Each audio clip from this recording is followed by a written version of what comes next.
लाडकी बहीण योजना कायमस्वरूपी सुरू राहिली पाहिजे, सरकार बदललं की योजना बदलतात असं सुरेश खाडे म्हणाले। तर योजना सुरू ठेवण्यासाठी फडणवीस मुख्यमंत्री झाले पाहिजे असं म्हणत त्यांनी मतदारांना आवाहन केलं आहे। तर मुख्यमंत्री फडणवीसांना करा असं सुरेश खाडे म्हणाले। सांगलीतील देवाभाऊ मेळाव्यामध्ये सुरेश खाडे यांनी हे वक्तव्य केलं आहे। त्यामुळे आता ज्यांचे सध्या मुख्यमंत्री आहेत त्या शिवसेनेकडून, शिंदेंच्या शिवसेनेकडून काय प्रतिक्रिया यावर येते ते बघावं लागेल। तर लाडकी बहीण योजना ही कायमस्वरूपी सुरू राहिली पाहिजे आणि सरकार बदललं की योजना बदलतात, त्यामुळे ही योजना सुरू ठेवण्यासाठी फडणवीसांना मुख्यमंत्री करा, फडणवीस हे मुख्यमंत्री झाले पाहिजे अशी इच्छा सुरेश खाडे यांनी बोलून दाखवली आहे।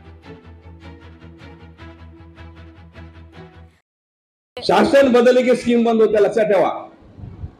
शासन बदलून द्यायचं नाही, स्कीम चालू राहणार। मग 1500चं 2000 होईल, 3000 होईल, काय व्हायचं होईल, पुढे वाढवू आपण। पण हे लक्षात ठेवा, कारण ही पद्धत आहे, शासन बदललं की आम्ही केलेलं तिने सगळं वॉशआउट करायचं आणि तिने दुसरं टाकायचं। म्हणजे ह्या स्कीम एवढ्या प्रसिद्ध झाल्या, एवढा माहोल, एवढा भावना तुमच्या आहेत, पण ह्या स्कीम बंद होऊ नये ह्यासाठी आपल्याला लक्ष ठेवायचं आहे। हे पुढं आपलं शासन आणि देवेंद्र भाऊ मुख्यमंत्री झाले पाहिजेत, ह्या दृष्टिकोनात सगळ्यांनी आपण प्रयत्न करायचा। एवढंच मी सांगायला उभा आहे। लोकशाही मराठी ऐका, पहा, जागरूक रहा।